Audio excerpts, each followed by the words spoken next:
Welcome to the Counselling Tutor Podcast, the must-listen-to podcast for students of counselling and psychotherapy. Here are your hosts, Rory Lees-Oakes and Ken Kelly. Hello and welcome to episode 73 of the Counselling Tutor Podcast with me, Rory Lees-Oakes, and with me on the journey of all things counselling and psychotherapeutic, Mr. Ken Kelly. How are you, Ken? I'm good, thank you, Rory. How are you doing today? I'm very well. It's good, isn't it?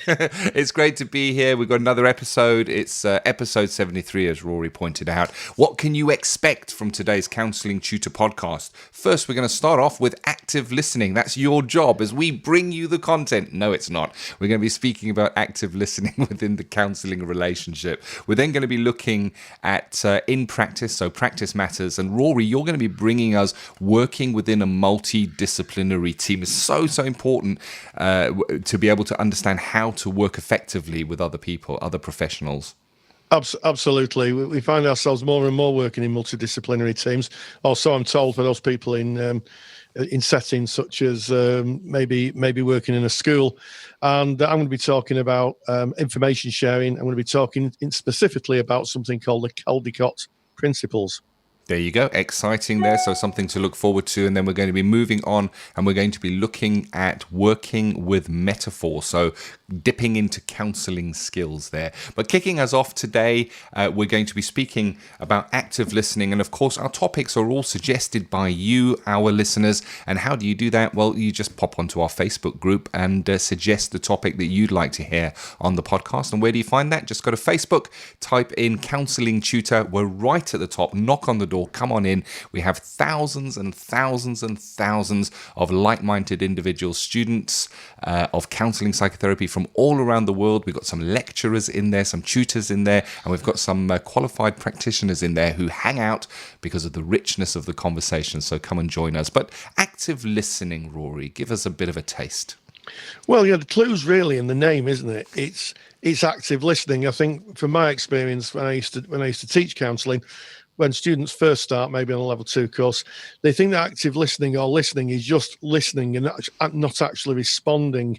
And part of the art of developing that little toolkit of counselling skills is, as Marcus Aurelius famously said, I'm not even sure it was Marcus Aurelius, but we have one mouth and 2 ears so that we can listen twice as much as we speak. And I think it's a good maxim because active listening is about not only listening, it's also about responding and making sure that the person who's speaking to you feels heard. 100% and dips very much into empathy. And how do we do this? We do this in terms of our body language, how we sit when we're listening to our client. Are we open? In other words, arms uncrossed from our body, or are we closed in? Are we maintaining eye contact with them if it is appropriate? Keeping in mind that some clients may not want to make eye contact. They may be looking away all the time. And I think for me, active listening is about listening to the entire person in front of you, both verbal and non-verbal communication. So I mentioned there just in passing that the client may choose not to make eye contact. Well, we would be listening to that. We would be perceiving that at some level, and it would be giving us a clear picture of who this person is in front of us. Yeah, absolutely, Ken. And you make a very good point with eye contact. It's a very European, westernized idea. In some cultures, eye contact is seen as really disrespectful. Yeah, as is wearing sunglasses. There was an army recruiting advert many years ago where the soldier meeting someone from Africa, and the African person was getting really kind of upset and agitated, and the guy took his glasses off and everything was all right in the world again because he could see him. So we have to be very thoughtful about culture. Not everybody does the John Wayne thing and look me in the eye. It's a very Western idea. But yeah, paying attention to everybody, paying attention to the person who's speaking, and also responding in a way that's respectful. So that's about paraphrasing and reflecting emotion back. And just a word on paraphrasing, it's paraphrasing, not parrot phrasing. Yes, I like that very much. So, I guess closer to paraphrasing would be a reflection where you're taking the client's exact words and putting them back. But hey, we're into semantics here. So back onto that active listening. It is something that you actively do. You're not just passively letting the words of the person in front of you wash over you. You are there. You are present. You are there in a therapeutic role. And every single word they speak is important. How they say it. What is the tone of their voice? Is their voice trembling? Are they quiet when they speak? And you are there to actively receive that whole individual, every little bit of them, all the nuance. And for that, you need to really be paying very close attention to what they're saying, and not just paying attention to the narrative. In other words, the story they're bringing, looking for the meaning. I think Roger speaks about the music underneath the words, Rory. He does, and that's a really good way of putting it, Ken. Yeah, it is about responding in your own words, which is what I meant by paraphrasing, not actually repeating back verbatim what the person said or the speaker said. But yeah, it's about responding in a way that takes into account the emotion that's used in what the speaker said to you. And I think that's really important, saying something like, it feels like you're sad about this situation, not just saying, well, you're not happy with the situation, really picking up on the nonverbal communication or the theme of what's being said. So important. And if you do that, people will really feel heard. And that's what it's about. It's not just listening. It's about someone feeling that they're being heard. I love that. And that is the reason of active listening, is so that person feels heard. And then when you look into active listening, that you'll probably see the word minimal encouragers. And this is where we're encouraged to kind of be there and show that we are actively listening by making murmuring noises, I guess, like and and maybe the way that we present our body. Maybe if they say something that is light and not heavy material, something light, they might say, "Oh, I was really happy I saw my son today." You might smile for them, and you might open your eyes slightly. And I guess it's, as Roger says, it's less something you do. It's a way of being. If you are really engaged, if you are really actively listening, then these are natural tendencies that will come out. And I think the minimal encourages the yes, oh right. They're mentioned, but not to be overused, because they can come across, in my view, and this is just me, this is not in any textbook, they can come across as forced, specifically when you're doing recorded sessions and you've been told you need to put the old minimal encouragers in. You're like, Yeah, and I think that's really true. Yeah, it's about activity. It's also, I think, about how you sit, making sure that you've got an open body posture, that you're sat at a respectful distance between you and the person that you're kind of doing the skills work with. So always check that out. If I sit in front of a client, even now, I say, is this space okay for you? Just to check out, because nobody wants someone literally sitting on the knee or so far away they need a telescope to see them. So it's a whole thing. The active listening is not just what you do, but it's how you place yourself in front of the person who's speaking. Yeah, a little exercise just to end on active listening that you can try, and you can do this with your simulated skill sessions, or if you're in placement, you can try this out. And it's really good practice for as you move towards your final assignment to become a counsellor, where you might need to write a case study, and a good case study will generally open with a pen portrait of who that person is. And active listening enables you to see who that person is. How do they present? What is their body posture? Are they hunched up? Are they anxiously playing with their hands? Are they touching their face a lot? Who is that person? And to you, how do you perceive them? Because you're actively listening, not just with your ears, with all of your senses to the person in front of you. So the exercise is, next time you've done a simulated skills session, or if you've done a placement session, write a pen portrait of who that person is, how you perceive them, and look over that, because that is your active listening skills in action. Yeah, and like with any skill, you have to practice it.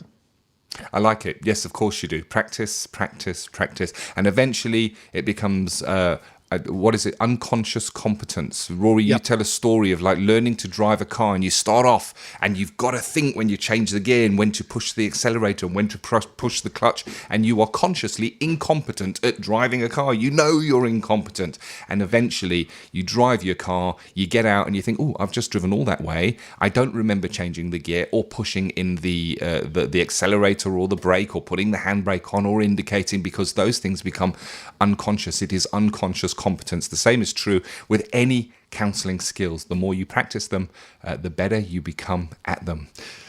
So, moving away from actively listening, and we're moving into a really important area, and this is multidisciplinary working. And I think when we train and we're given simulated counselling skill sessions where we'll sit with peers and we have a chat, we're missing out on the multidisciplinary side of that. It's very one-on-one, and at most we might get a little bit of feedback from a third person watching that in a triad or from a tutor.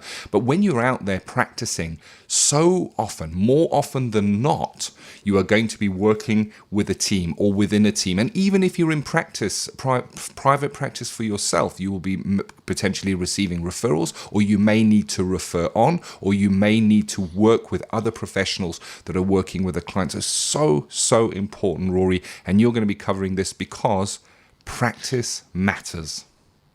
It's true. And also, I think that anybody who works for an agency nowadays is technically working in a multidisciplinary team. Lots of questions on Facebook, certainly from those who are working in a children's setting, such as a school, about how do you handle confidentiality, who knows what, how does that work? And I'm going to try and explain that, and also give you a position, a principled position called the Caldicott Principles, which should be the foundation, I think, of everybody's multidisciplinary working. Without any further ado, it is Practice Matters. Practice Matters. There's been quite a big debate across the Facebook pages in Counselling Tutor around confidentiality, and if you work for, say, a school or a hospital or a hospice, how you manage information if you're working as part of a multidisciplinary team. And, if you're working for school, then almost certainly there'll be lots of people who are taking charge of the welfare of your client, the child. And the tricky navigation is navigating what to share, what information to share. So I'm going to outline how you work with that, and a little bit about some precedent that happened in 2000, about 18 years ago, which kind of sparked that awareness off. So the first thing that we need to think about when we're working with clients is our contracts. So important, the contract. The contract really does lay out the limits of confidentiality. And as I always used to say to my students, we don't work with secrets, we work with confidential information. And the difference is that confidential information is confidential within the parameters of the agreed contract. So that's one of the reasons why we contract at the beginning of the session. It gives the beginning of the first session, it gives clients the autonomy to make an informed choice whether or not they want to proceed, given that in some cases you have to break confidentiality. Now, I outline my confidentiality statement quite clearly. Mine is the Prevention of Terrorism Act, Money Laundering Act, and the Drug Trafficking Regulations. I also talk about harm to self or harm to others. And when I used to work with young people, I would say I'd break confidentiality if I thought someone was going to do serious harm to the child. Now, with those explained and outlined, the client can then make an informed decision whether or not they want to proceed. And in fact, I was starting to work with someone. I can't call them a client because they didn't contract with me. We didn't have any agreement. But when I kind of explained the harm to self and harm to others part of the contract, the person I was starting to work with questioned me quite deeply on, well, what is harm to others? Can you give me any specific examples? And I said, well, if you're going to harm someone else, and it became quite clear that the person in question wanted me to absolutely state every single event where someone might be harmed. And I said, well, I can't do that. So I think that, harm is harm. And in that case, the client declined to work with me. and we never met again. So once we've got the contract in place, we have to think about who else we may have to share information with, which would inform the contract. So in cases of where you're working in a school, it may be your contract reflects that you may have to share information with a parent, or you may have to share certain information with the welfare people, or the child protection people. You have to put that in, and that would be guided to a great extent by your organisation. It's worth remembering that even as counsellors, we work independently, maybe of organisations, in terms of our discipline of counselling. When we work for an organisation, be it paid work or be it voluntary, like your placement, you're technically employed by the people who house you. So everything you do is technically owned by, under law, your placement, even if you're just volunteering, because you're technically working for them. So you need to be really, really clear. If you're working in a school or a hospice or a hospital, what is their policy on information sharing, and that needs to be built into the contract so the client can make an informed choice. So a lot of people wonder why this is important, why information sharing amongst other professionals is important. And it's important because of cases like Victoria Climbié. In 2000, Victoria Climbié was murdered by her auntie and uncle, and murdered in a very horrific way. And what became clear as the investigation unfolded was that most of the professionals working with her, that's doctors, police officers, the hospital, I think social workers, knew a little bit about what was going on, but nobody had the full picture. No one had the full picture. And one of the exercises I used to do as a lecturer was split my class into 4 or 5 groups, give them a little piece of information, and ask what they could make of it. And they said, well, we can't make very much of it. And then when you put it all together, when all the other groups pool their information together, that it became really, really clear that there was something going on, there was something very wrong.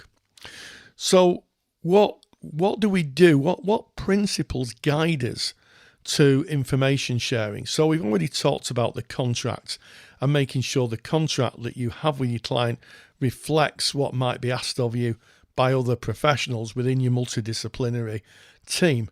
But what we can look at is something called the Caldicott Principles. Now, these came out in 1997, and they were driven by the fact that at that time, if my memory serves me correctly, a lot of information was on paper, and some of it ended up in tips, in bins, blowing down the street. There was reports after reports of confidential information literally being just dumped onto tips and patients' records, and the wind blew them, and someone would be walking down the street and find that someone they knew's very, very personal medical records were literally blowing around at the feet. So the government got involved. They asked for a committee. It was chaired by Dame Fiona Caldicott, and she produced, and her committee produced, what's called a Caldicott report. And I think the Caldicott report can be very useful to us as therapists as a touchstone to how we share information and the reasons we share it and the circumstances we share it.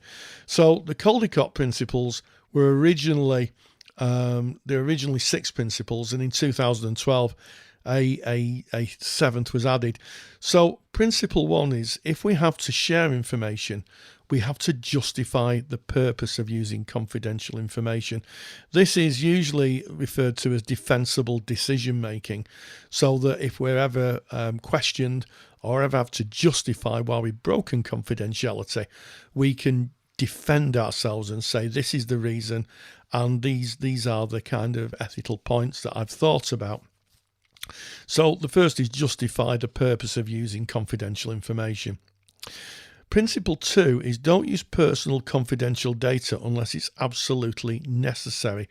So in other words, you're not going to share information unless you really have to. And again, this links strongly, I think, into defensible decision making, because then you can say, well, the reason I've shared this information is because I thought this may happen.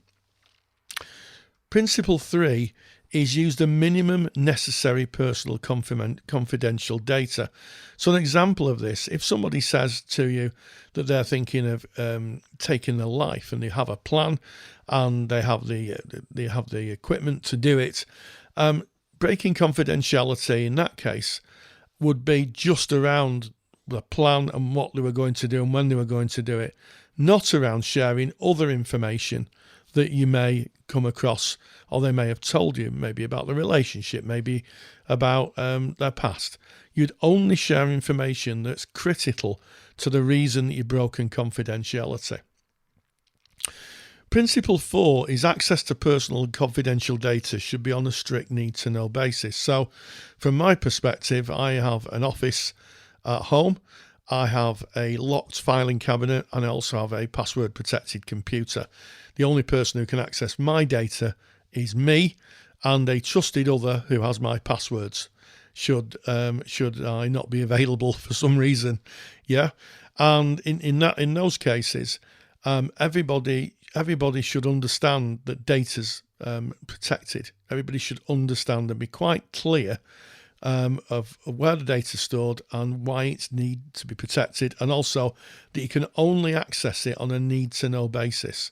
In other words, you can't have people just opening filing cabinets and browsing through people's personal data. Principle 5 is everyone with access to personal confidential data should be aware of their responsibilities.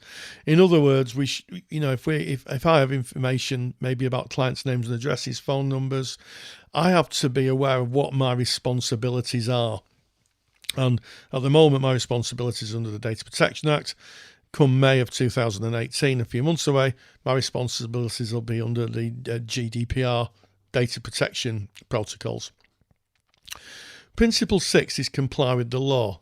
Every use of personal data must be lawful, and someone in each organisation must be responsible for making sure that the organisation complies with the legal requirements. Now, in my case, I'm the responsible person. I'm the data guardian of the data for my business, but for big organisations, there would be someone who is usually called, if my memory serves me correctly, Caldicott guardians. In other words, they are people who probably write the policies and procedures around data and how it's used. So every organisation should have a person purely responsible for managing and looking after and making policies around data that's stored, client notes, confidential information, that type of thing. Now, in 2012, another principle was added, and the principle 7 is the duty to share information can be as important as the duty to protect patient confidentiality. So maybe you've got a client who has attended, and they may be under the influence of substances. It could be drugs, alcohol, could be anything, where they're incapable of driving. Now, you really can have an ethical position here, where you think, if I let that person drive the car, they may cause an accident, may kill somebody. So you can share, in a case like that, it would be a principled and defensible decision to inform the police, because they're a danger not only to themselves but to others, and that would indeed fall in within the contract, wouldn't it? So that's the challenges of working in a multidisciplinary team.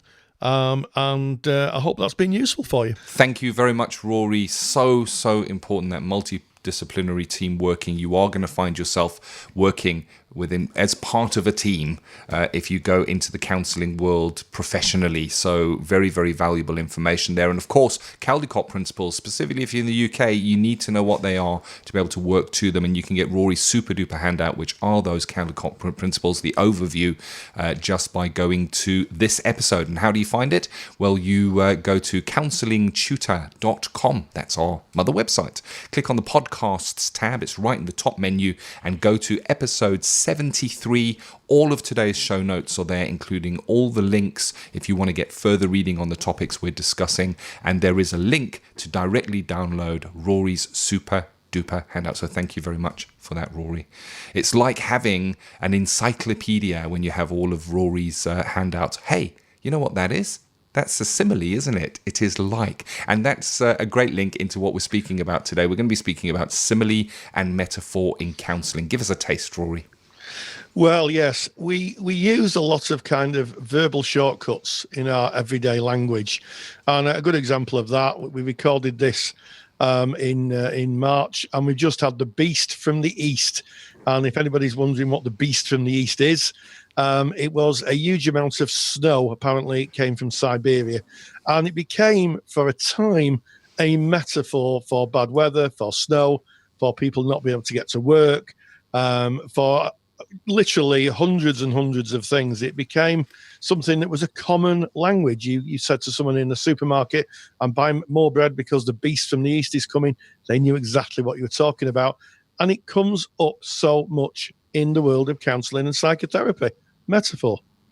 Like it. And it's something we work with all the time, and it's something that your clients will bring to you, where they're using imagery to identify where they are and what they are feeling. And I guess a reason for this, from my frame of reference, is that we're not encouraged in today's modern world to speak about feelings in any great depth. We may say we're happy, we may say we're sad, we may say we're angry, but the words start running out round about there. And it's almost as if you're feeling any deep emotional stress that you might be carrying, it's something that you're not encouraged to talk about. When people say, how are you doing? You say, I'm fine. And we may find that our clients don't have the words to describe the emotion that they're feeling inside because they don't know the words for it. They've never been encouraged to look at it. So they might use a picture or imagery. So they may say something like, I have a knot in my stomach. Now, they don't have a knot inside their stomach, but they've got a feeling in their stomach, and they may say, I've got a knot in my stomach. And it gives us kind of an insight into what they're feeling through that imagery. Absolutely. And it's a really good starting point, I think, in communication. So if someone's, I come from the north of England, you would never have known. And if I said to you listening, I was given bum's rush, you may think, what is he talking about? Well, bum's rush in my part of the world means that you were basically thrown out or exited out of something. Bum's rush, in other words, your bum was removed out. Your bottom is removed out of the door. And it's the really good starting points metaphor, because when someone uses a metaphor, you can then, as a therapist, and these are advanced skills, I have to say, well, when I think of that, when I think of, say, boiling mad, I think of being really angry. What's it like for you? And he opens a door. Metaphors are literally doors that the client pushes open just a little bit for you. And then you respectfully open that door and walk in and just investigate and just explore a little bit more. And you just, when you finish listening to this podcast, spend the rest of the day listening out for metaphors. We speak in them all the time. They're so powerful because they give an insight into where somebody is at, what somebody is feeling. And we use them in everyday language. So they're culturally linked. And you need to keep that in mind. If you're using metaphor imagery within your sessions, keep in mind that they are culturally linked, as Rory spoke about. What was that? Rory Bum's Rush. I've never heard it before because I grew up in South Africa. So my culture is different. So be mindful of your culture and the culture of your client when working with things that they may bring, with the imagery that they may bring. But there's also, I guess, some safety. There's safety for the client in likening how they feel to something that is external to themselves. Self-exploration is really, really painful. And if we're asking a client to identify pain here in this session and then go and sit in that pain, wash yourself with this pain, fully submerge yourself in it so you can tell me all about it. Hey, that is frightening. That's frightening. And a lot of time clients will run from it, and we see that in our sessions where we will try and guide back to the feelings, to the emotions, and clients may run into the narrative. And a way is working with metaphor. A client may say something, I'm lost. I feel all alone. You may even say something like, as if you're stranded on a desert island. You can bring it in because and if they go, yeah. And then you can go into and you look around and there's just nobody else there. And now you're working in metaphor. And even better is when the client may bring that metaphor into the session from their frame of reference. They may say, "Oh, it's like I'm riding choppy seas at the moment." Yeah, absolutely. And it's worth mentioning that we also use simile. So metaphor and simile, what's the difference? Well, similes are usually a bit more hard hitting, and they can start off with the word as. So I'm thinking as hard as nails, as cool as a cucumber, as bright as a button. They're more sharp in what they're describing than the metaphor. But yes, a metaphor can also be a totem for clients to hold on to hope. Kind of shoot for the stars is a metaphor that's been used a lot. We reach for the stars, and it was one that Kennedy used in his very famous kind of space exploration moonshot kind of speech, and it can mean so much to people. They're cultural touchstones. So be very gentle. If someone's using a metaphor and they use it a lot, it may be that this is the bedrock of how they see and experience the world. So go lightly when you explore them, I'd say. I agree with you. And one, I guess, just final check-in with metaphor is metaphor sits and operates in a different part of the brain than when we're recalling memories or speaking about our emotions. When we're putting pictures to it and likening it to something, we're using a different part of our brain. And this can also kind of almost edge into past the edge of awareness, I guess. So we're sometimes likely to see transference shown in terms of a metaphor. And in fact, in the seven-eyed model of supervision, it is encouraged to use metaphor with a supervisee and suggest to the supervisee, if you were stranded on an island with this client, how would that be? Where would you set up your camp? Where would they set up their camp? And them exploring that metaphor gives insight into the subconscious process that we're not consciously aware of, because you are using a different part of the brain. And I think it was Eugene Gendlin speaks about this a lot. He speaks about the self-sense and also a little bit of work on metaphor, so worth looking at there. And we'll maybe put a link to that in the show notes for today as well. Yeah, absolutely. So, and what I would say is that when you go into practice, you use metaphor. You were right, exactly what you said about, in the opening about, unconscious competence. If I sometimes stop and hear myself, I'd use metaphor a lot and simile a lot, because they're shortcuts. They're kind of language shortcuts that we use so that people can absolutely get where we're at without having to explain it in a huge amount. Yeah, really useful. 100%. And as we leave that, and we leave the metaphor, the simile, the imagery behind, I encourage you, if you want to explore this in more detail, do as Rory said and speak to your peers about it, or just listen out for where other people are maybe using metaphor, simile, or imagery to decide to describe what happened to them within the day. And then I'd also challenge you to journal about your own uses. Pick up when you find yourself speaking about something and using a picture or an image or a metaphor to describe that. Put a little mental tick next to it, and then when you're journaling, go and explore it and really explore that image. Ask yourself questions about it. What did I really mean? So if it was on a choppy sea, an example I used a little bit earlier, what kind of boat are you in on that choppy sea? Are you alone in that boat? Are there life vests in that boat? What does it feel like? Is it day? Is it night? Is there a storm? Ask yourself and explore it and see where it goes for yourself. Go and do some self-exploration around that imagery, that metaphor, that simile. Yeah, absolutely. And as we've said before, these are advanced skills.